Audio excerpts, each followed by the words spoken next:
नमस्कार, मैं हूं निखिल और आप देख रहे हैं दी ललन टॉक। असम के 2 दर्जन से ज़्यादा ज़िले बाढ़ से प्रभावित हैं। तकरीबन 22 लाख लोग प्रभावित हैं और उसमें से बताया जा रहा है कि 2 से सवा 2 लाख लोग अब भी कैंप्स में रहने को मजबूर हैं। इस पूरी त्रासदी को लेकर के असम सरकार किस तरह से निपटने की कोशिश कर रही है, उनके जो एफर्ट्स हैं, पूरी तरह से कोऑर्डिनेट होते हैं दिसपुर में जो असम डिज़ास्टर मैनेजमेंट अथॉरिटी का दफ्तर है, वहाँ से। और हमारे साथ फिलहाल जीटी त्रिपाठी हैं, आप सीईओ हैं असम डिज़ास्टर मैनेजमेंट अथॉरिटी के। हम आपसे जानना चाहेंगे कि असम में जो बाढ़ आई है, हर साल आती है, उसको लेकर के इनकी तैयारियां क्या रहती हैं? इस साल जो बाढ़ आई है, वो किस तरह से अलग है और इनके रिस्पॉन्स में किस तरह से अलग चीज़ें करने की कोशिश की गई है? बहुत-बहुत स्वागत है सर आपका दी ललन टॉक में। बहुत-बहुत धन्यवाद आपको। सर, हम पहली चीज़ यही जानना चाहते हैं कि आप हमारे दर्शकों को बताएँ कि आप लोगों को पहली बार ये कब लगा कि असम में क्योंकि असम में हर साल ही बाढ़ आती है, कि आपको केंद्रीय एजेंसियों की ज़रूरत पड़ेगी या आपको सेना बुलाने की ज़रूरत पड़ेगी, आपको एनडीआरएफ की टीम्स की ज़रूरत पड़ेगी? क्या वो परिस्थितियाँ थी जिनमें आपको ऐसा करना पड़ा? इनफैक्ट हम अगर आपको ये साझा करना चाहेंगे कि हमारी जो तैयारी होती है उसमें ये सारे फैक्टर्स हम पहले से ही लेकर के चलते हैं। एनडीआरएफ की प्री पोजीशनिंग की जाती है, आर्मी के साथ पहले ही हम लोग मीटिंग करते हैं, एयरफोर्स के साथ मीटिंग करते हैं, तो ये हमारे सारी जो तैयारी का अंग है उसके हिसाब से करते हैं। और परिस्थिति इस साल की अगर हम विशेष तौर से बात करें तो यहाँ पे बाढ़ की स्थिति 6 अप्रैल को पहली बार जो है बनी असम में, और वो एक पहला संकेत था हमारे लिए कि इस बार की जो बाढ़ है वो थोड़ी सी ज़्यादा गंभीर होने वाली है, क्योंकि पहले हमारे यहाँ पर जो बाढ़ का सीजन है वो 15 मई से 15 अक्टूबर के बीच में माना जाता है, और जब 6 अप्रैल को हमें कुछ इलाकों में जल प्लावित होते हुए दिखा तो उससे ये लगा कि, और उसके बाद फिर हमने अपनी तैयारियों को और एक बार रिव्यू किया। रिव्यू करने के बाद हमने फिर से आर्मी, एयरफोर्स, एनडीआरएफ, एसडीआरएफ सबके साथ हमने बातचीत की, फीडबैक लिया उसमें, जो कि इंडियन मेट्रोलॉजिकल डिपार्टमेंट है, तो सारे फीडबैक्स को लेकर के हमने अपनी तैयारियों को फिर से चुस्त और दुरुस्त किया। सर, फिलहाल जब हम 28 जून को बात कर रहे हैं, तब आपके ऑपरेशंस का स्केल क्या है? हमारे ऑपरेशंस का स्केल बहुत ही इस बार एक कहें तो एक बहुत ही ऊंचे लेवल तक गया। इनफैक्ट एक समय था जबकि हमारी करीब 25% ऑफ पॉपुलेशन वो बाढ़ में से किसी न किसी तरह से प्रभावित हुई, तो ये एक बहुत बड़ी चीज़ है। जो रिलीफ कैंप्स में एक समय में 5 लाख लोग जो है रिलीफ कैंप्स में रह रहे हैं, आपके 3,400 से ज़्यादा रिलीफ कैंप चल रहे हैं, 4,400 से ज़्यादा जगहें हैं जहाँ से कि रिलीफ डिस्ट्रीब्यूशन हो रहा है लोगों को जो कि पानी में फंसे हुए हैं। तो स्केल तो इतना ज़्यादा था कि आप 35 में से 34 ज़िले किसी न किसी समय पर बाढ़ से प्रभावित हुए हैं। तो इस तरह से ये स्केल एक बहुत ही मतलब लार्ज स्केल की बाढ़ जो हम कह सकते हैं। सर, इस साल जब हम फील्ड पे थे, अब से एक दिन पहले हम लोग बारपेटा में थे और हमने एक पूरा दिन बिताया वहाँ पे। कई हमको बड़े बुजुर्ग सियाने लोग मिले जिन्होंने कहा कि उन्होंने अपने जीवन में 50 साल, 60 साल, 70 साल में इस तरह की बाढ़ नहीं देखी। ये बारपेटा का अनुभव था। तो क्या डीएमए भी इस चीज़ को महसूस कर रहा है कि इस बार जो बाढ़ आई है वो असम में ज़्यादा विकट है, ज़्यादा विकराल है? ये बाढ़ निश्चित रूप से एक बड़ी चुनौती थी, और इसको हम कभी ये नहीं कह सकते कि हिस्टोरिकली हाईएस्ट है, क्योंकि हिस्टोरिकली हाईएस्ट और भी सिचुएशंस यहाँ पर हुई हैं, लेकिन निश्चित रूप से ये एक बड़ी चुनौती थी, और उसको हमने अपनी तैयारियों के साथ और एजेंसीज के साथ में लेकर के उसके साथ हमने डटकर मुकाबला किया है, और अभी भी बाढ़ का सीज़न जो है वो चल ही रहा है, तो उसके लिए हम पूरी तरह से तैयार हैं। सर, आप मैदान पे जाकर जब लोगों से मिले तब उन्होंने हमें इस बात को तो स्वीकार किया उन्होंने कि रिलीफ मिला, लेकिन उनकी शिकायत 2 थी जो हम आपसे आपका पक्ष उस पे लेना चाहते हैं। एक तो उन्होंने कहा कि 8 दिन हो गया है या 15 दिन हो गया है, रिलीफ उन तक के एक बार पहुंचा है। दूसरी शिकायत लोग ये कह रहे थे कि मतलब उनके शब्दों में आप कहें तो 5 मुट्ठी 6 मुट्ठी चावल हो रहा था, क्योंकि वो 800 ग्राम्स 800 ग्राम चावल दिया गया, कुछ दाल थी और कुछ नमक था।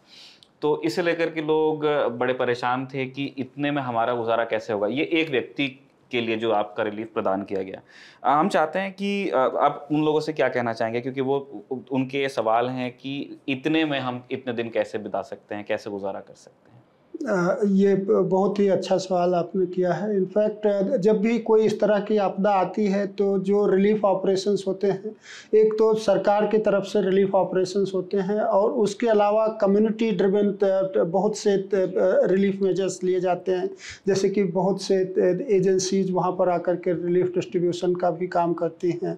बहुत से और ऑर्गेनाइजेशंस हैं, लोकल एनजीओज हैं, लोकल कम्युनिटी ऑर्गेनाइजेशंस हैं, तो उनकी तरफ से भी सहायता मिलती है। जो सरकार की तरफ से है वो एक मिनिमम स्केल हमारी तरफ से फिक्स किया गया है, जो कि बहुत सारे एजेंसीज के साथ बातचीत करने के बाद ये अराइव किया गया कि किसी व्यक्ति को एक डिजास्टर की परिस्थिति में रहने के लिए कितने पोषण की आवश्यकता है। तो उस हिसाब से हमने दाल, चावल, नमक, तेल और उसके साथ बेबी फूड, उसके साथ में सैनिटरी नैपकिन्स, तो इन सारी चीज़ों का इंतजाम हमने एक स्केल के हिसाब से किया। लेकिन निश्चित रूप से वो एक सामान्य समय के स्केल से निश्चित रूप से वो कम होता है और उसके ऊपर थोड़ा सा हमको भी फीडबैक मिलता रहता है। उसको हम ऑगमेंट करते हैं डिफरेंट सोर्सेज के थ्रू, लेकिन जो हमारा गवर्नमेंट स्केल है वो स्केल हमारा एक रूल के द्वारा निर्धारित है, तो उस हिसाब से चलता है। सर एक चीज़ जो क्योंकि इस तरह लोगों ने हमें बताया कि नमक मिला, चावल मिला और दाल मिली, लेकिन कई लोगों ने शिकायत की कि तेल नहीं मिला और यही चीज़ बेबी फूड और सैनिटरी नैपकिन्स को लेकर भी थी। तो जो डिलीवरी जो यहाँ डिस्पुर में तय होती है, जो अंतिम व्यक्ति तक कभी पहुँचती कभी नहीं पहुँचती, उसको इंश्योर करने के लिए मतलब आप किस तरह के स्टेप्स उठा रहे हैं, क्योंकि सब लोगों तक तो नहीं पहुँचा है सर? तो उसके लिए हमने इसीलिए 3-4 स्टेप्स जो है इसके लिए लिए गए हैं। एक तो ओवरसाइट मैकेनिज्म को हमारे टाइट करना, जैसे कि प्रत्येक रिलीफ कैंप के लेवल पर एक रिलीफ कैंप मैनेजमेंट कमेटी जो कि कम्युनिटी के द्वारा संचालित की जाती है, वो रिलीफ कैंप मैनेजमेंट कमेटी। वहाँ पे जो सामान दिया जाता है वो लोगों की क्या एलिजिबिलिटी है उसको जो है एक बोर्ड के ऊपर दर्शाने के लिए भी जो है हमने निर्देश दिए हैं कि सारे रिलीफ कैंप्स के ऊपर जो है उसको दर्शाया जाए। बच्चों के लिए एक अलग से कॉर्नर बनाया जाए जो कि चाइल्ड फ्रेंडली स्पेस कहा जाता है, और महिलाओं के लिए अलग से वहाँ पे सैनिटरी वेंडिंग मशीन्स लगाई जाए जिससे कि सैनिटरी नैपकिन डिस्ट्रीब्यूट करने का मुद्दा न रहे, वो एक वेंडिंग मशीन रहे और वहाँ से जो है। लेकिन ये हमें धीरे धीरे जो है इसमें सफलता मिल रही है और बहुत सारे हमने जो मॉडल कैंप सेटअप किए वहाँ पर ये चीज़ अच्छे से चल भी रही है। हाँ, जब स्केल बहुत बड़ा हो जाता है तो कहीं पर ये चीज़ें अगर नहीं पहुँचती तो उसके लिए ओवरसाइट मैकेनिज्म के द्वारा ही हम इसको और स्ट्रेंथन कर सकते हैं। एक अंतिम प्रश्न जो कैंप्स को लेकर के हम करना चाह रहे थे, जैसे एक कैंप जो तो कुछ तो आपके कैंप्स हैं जो आप लोगों ने नोटिफाई किए हैं या उसका प्रचार किया गया है कि आप यहाँ के शरण ले सकते हैं, और वहाँ हमको लोग मिले भी और वहाँ रिलीफ था भी। लेकिन अनेक कैंप्स ऐसे हैं जो रोड पर लोगों को खुद ही आकर के वो बस गए हैं, क्योंकि सिर्फ एक सड़क ही है जिसमें ऊंचाई है, बाकी पूरा एरिया अब इनंडेटेड है। वहाँ पे रिलीफ को लेकर के बहुत लोगों की शिकायतें थी, शायद वो आपकी शायद सिस्टम का भी हिस्सा नहीं बना है।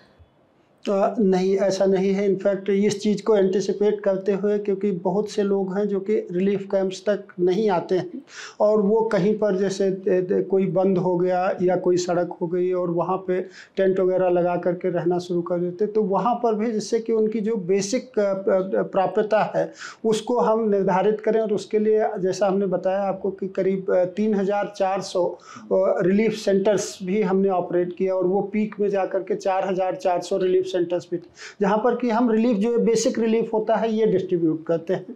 और उसके लिए हमने एडवाइजरीज भी बनाई हुई हैं कि जैसे अगर आप बंद के ऊपर रह रहे हैं तो किस तरह से कम्युनिटी किचन चलाया जाए, किस तरह से स्वच्छता मेंटेन की जाए, किस तरह से वहाँ पर हाथ धोने की व्यवस्था हो। ये सारी चीज़ें हम एक कम्युनिटी अवेयरनेस और नॉलेज बिल्डिंग के थ्रू जो है कर रहे हैं। सर अगला सवाल हमारा मेडिकल एड को लेके है। मैं और मोहन एक दिन पहले बारपेटा में थे और वहाँ पे बहुत ही मोटिवेटेड डॉक्टर से मिले पीएचसी में जाकर के, कोयाकुची में। तो हमने वहाँ इलाज होते हुए भी देखा, लेकिन एक चीज़ जो हमने वहाँ से अनुभव इकट्ठा किया वो ये था कि डॉक्टर्स अब ओवरवेल्म हो रहे हैं।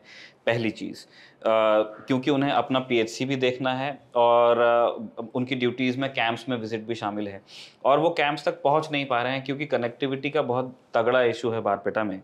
तो और इसीलिए कैंप्स के अंदर हमें ये शिकायत मिली कि डॉक्टर बाबू या तो आए नहीं हैं, या तो वो आए तो उनके पास में वो सिर्फ बुखार की दवा दे पाए, जो पैर में खुजली की जो दवा होती है वो उनके पास में नहीं थी। इसको आप रिजॉल्व करने के लिए मतलब किस तरह से प्रयास करेंगे सर, क्योंकि ये तो ग्राउंड से फीडबैक है। या बिल्कुल धन्यवाद, आपने हमको ये फीडबैक दिया। और ये पूरा रिस्पांस हमारा हेल्थ रिलेटेड रिस्पांस हमारे स्वास्थ्य विभाग के द्वारा किया जाता है। और निश्चित रूप से आपका ये फीडबैक हम जो हमारी मुख्य सचिव के स्तर की मीटिंग होती है और वो हम डेली मिलते हैं, तो वहाँ पर निश्चित रूप से हम इसको रिफ्लेक्ट करेंगे और इसमें हम और किस तरह से ओवरसाइट को अच्छा करके और हमारे रिस्पांस को, जिससे कि ओवरवेल्म फील ना करें हमारी मशीनरी, इसको हम सुनिश्चित करने का पूरा प्रयास करें। सर, अगला प्रश्न रिकंस्ट्रक्शन को लेकर के है कि अभी मेरे ख्याल नुकसान का आकलन तो रोज़ चल ही रहा होगा, क्योंकि बाढ़ अभी पूरी तरह से गई नहीं है और इसके बाद तो पूरा मौसम ही आपका बाढ़ का रहेगा असम में। तो रिकंस्ट्रक्शन को लेकर के आप लोगों के क्या प्लान्स हैं, किस तरह से आप लोग उसको फंड करने वाले हैं, इसको लेकर क्या तैयारी है सर? रिकंस्ट्रक्शन और जो हमारा है रिस्टोरेशन, रिकंस्ट्रक्शन, इस एक्टिविटी को करने के लिए हमारे पास जो संसाधन है, उन संसाधनों को हम चारों तरफ से जो है वो इकट्ठा कर रहे हैं।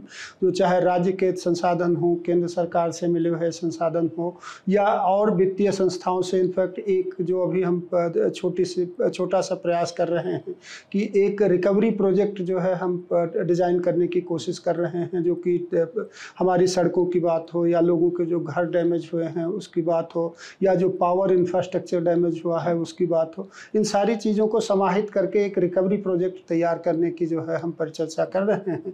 अभी थोड़ी देर बाद ही हम उसके लिए जो है हमारी वर्ल्ड बैंक टीम के साथ में बातचीत करने वाले हैं। ठीक बात। सर, सेंटर से किस तरह का कोऑपरेशन आपको मिला है? क्या कोई सेंट्रल टीम विजिट करने वाली है असम? उसने किस तरह का फीडबैक दिया है स्टेट मशीनरी को? पिछली बार जब मई महीने में एक ऐसी परिस्थिति हुई थी, जबकि हमारा दिमा हसौद जिले में लैंडस्लाइड से बहुत सारे लोग प्रभावित हुए थे। रेलवे व्यवस्था पूरी तरह से ध्वस्त हो गई थी। जो सड़क थी नेशनल हाईवे वो भी ध्वस्त हो, तो उस टाइम पर एक central team, inter ministerial central team वहाँ से आई और उन्होंने 2 दिन पूरा बराक वैली और इधर लोअर असम, नॉर्थ असम और दिमा हसाओ डिस्ट्रिक्ट का दौरा किया। और करके उन लोगों ने हमें ये कहा कि हाँ, ये बाढ़ और ये जो लैंडस्लाइड की स्थिति बनी है, ये बहुत ही सीवियर डिजास्टर की कैटेगरी में जो है इसको माना जा सकता है। और एक टीम अभी फिर आने वाली 30 जून से लेकर के 3 जुलाई के बीच में जो है 4 दिन के लिए जो है हमारे यहाँ पे एक और इंटर मिनिस्ट्रियल सेंट्रल टीम अभी आ रही है। सर, एक चीज़ जो आम लोगों ने भी हमसे कहा बारपेटा के संदर्भ में, और पूरे लोअर असम की ही ये समस्या है, और जो स्कॉलर से भी जो हमारी बातचीत हो रही है वो भी ये कह रहे हैं कि जो हेड स्ट्रीम्स हैं जिनका पानी उतर के लोअर असम की तरफ आता है और फिर ब्रह्मपुत्र में जाता है, तो ऊपर डैम मैनेजमेंट को लेकर के उन्होंने मतलब उनकी काफ़ी सारी चिंताएं थी कि ऊपर से जब पानी छोड़ा जाता है, जो हाइडल प्रोजेक्ट्स बने हुए हैं कुछ भूटान में हैं उनमें से, उनको लेकर के उस चीज़ को लेकर के काफ़ी कंसर्न थे कि डैम का पानी जिस तरह से रेगुलेट किया जाता है उसको भी वो एक बाढ़ का कारण बता रहे थे। क्या डीएमए का एक्सपीरियंस भी इसी तरह का है, और इसके लिए क्या कोई इंटरनेशनल गवर्नमेंट ऑफ इंडिया के लेवल पे क्या भूटान से बात करने की कोई बातचीत है या उस तरह का कोई विचार है सर? इनफैक्ट हमारा एक प्रोटोकॉल है जो कि भूटान में एक कुरिचू डैम है और 2 डैम्स यहाँ पे, एक नागालैंड में है और एक अरुणाचल प्रदेश में है। तो ये सारे डैम्स के साथ हमारा एक ऑपरेशनल प्रोटोकॉल है। पर्टिकुलरली अगर हम भूटान के डैम की बात करें तो वो एक हमारा व्हाट्सएप ग्रुप है जिसमें कि भूटान के अथॉरिटीज़ भी हैं, हमारे CWC की अथॉरिटीज़ भी हैं। और जब भी कुछ होता है हमें 6 घंटे पहले वहाँ से जो है इन्फॉर्मेशन मिल जाती है और हम लोगों को सतर्क करने में सफल रहते हैं, जिससे कि जो जान माल को पहले बहुत नुकसान हो जाता था कि सडन फ्लैश फ्लड आया और हो जाता है, उसको बचाने में हम निश्चित रूप से ज़्यादा सफल रहे हैं। लेकिन जो डैमेजेज होते हैं वो तो होते हैं, पर एटलीस्ट जान माल की जो रक्षा करने की बात है, लोगों को रेस्क्यू करने की बात, उसमें हम निश्चित रूप से इस एडवांस वार्निंग से जो है सफल रहे। सर, क्या डैम मैनेजमेंट में किसी तरह की गुंजाइश आप पाते हैं कि चीज़ थोड़ी बेहतर हो सकती है? क्योंकि ये तो हर साल ही सुनने को आता है कि ऊपर से पानी छोड़ा गया और ये इसके लिए हमने एक निसैक, हमारा north eastern space application centre, उनको हमने एक प्रोजेक्ट दे रखा है कि इन तीनों डैम्स का एक साइमल्टेनियस इनंडेशन मॉडलिंग करके और हमें ये बताएं कि किस तरह के और सुरक्षा उपायों की जो है हमें आवश्यकता होगी। तो वो उनसे जब हमें फीडबैक मिलेगा तो निश्चित रूप से वो हमारे लिए लाभकारी होगा। एक आखिरी सवाल हम चाहते हैं सर कि एक डीएमए को बहुत लंबा एक्सपीरियंस है, असम में तो हर साल ही फ्लड आता है, तो और इस साल और दोबारा मतलब एक बड़ी त्रासदी आई है, तो एक रिपोजिटरी ऑफ नॉलेज अब तक के तैयार हो जानी चाहिए थी डीएमए के पास में, और उससे कुछ स्कॉलरशिप होती जिससे असम में यूनिवर्सिटीज़ में बच्चे पढ़ाई करते, स्कॉलर्स थीसिस लिखते और उसका फ़ायदा उनको भी होता, कम्युनिटी को भी होता और डीएमए को भी उनके अनुभव का फ़ायदा मिलता। क्या इस तरह की कोई कवायद आप लोग कर रहे हैं? इसमें हमने छोटे-छोटे प्रयास ज़रूर किए हैं कि एक तो हम अपनी सारी इन्फॉर्मेशन जो तथ्य हमारे पास हैं उसको हमारी वेबसाइट पे रखने का एक चलन है, तो वो हम करते हैं। उसके अलावा एक हमारा नॉलेज मैनेजमेंट सिस्टम है कि डिज़ास्टर के ऊपर जो विभिन्न एजेंसीज़ रिसर्च करती हैं, चाहे वो आईआईटी गुवाहाटी हो या डिफरेंट इंटरनेशनल इंस्टीट्यूशंस हो, तो उसको हम कैसे मेनस्ट्रीम अपने वर्क्स में कर सकें जो है, उसके लिए एक नॉलेज मैनेजमेंट सिस्टम हमारा है। इस साल हमने एक छोटा प्रयास किया इंटर्न्स जो कि post graduate students different universities से, तो उनको ला करके हमने छोटे-छोटे प्रोजेक्ट्स दिए और वो अपना प्रोजेक्ट 6 महीने की अवधि में कंप्लीट कर रहे हैं। 30 जून को उनका टर्म खत्म होगा, तो वो एक्सपीरियंस हमारे लिए बहुत ही अच्छा रहा। लेकिन आपका सुझाव निश्चित रूप से बहुत ही ग्रहण योग्य है हमारे लिए, और हम ये भी देखने की कोशिश करेंगे कि क्या कुछ पीएचडी स्टूडेंट्स और बाकी पोस्ट ग्रेजुएट स्टूडेंट्स इस डिज़ास्टर मैनेजमेंट फील्ड में उनको एक डिग्री के रूप में जो है प्रोत्साहित किया जा सके। वैसे बहुत सारे संस्थान हैं जो कि डिज़ास्टर मैनेजमेंट में डिग्रीज़ देते हैं। अष्टमा के तथ्य को लेकर के जो है किसी को पीएचडी अगर कराया जाए तो ये मेरे हिसाब से आपका बहुत अच्छा सुझाव है। निश्चित रूप से हम उस पे अमल करेंगे। ठीक है, बहुत-बहुत शुक्रिया सर हमें वक़्त देने के लिए। बाढ़ के मौसम में असम डिज़ास्टर मैनेजमेंट अथॉरिटी के सीईओ का वक़्त बहुत कीमती होता है, बहुत सारी मीटिंग्स के बीच में हमसे बात करने के लिए आपने वक़्त निकाला, उसके लिए शुक्रिया। असम की राजधानी डिसपुर से मोहन के साथ मैं हूं निखिल। देखते रहिए दी लल्लन टॉप।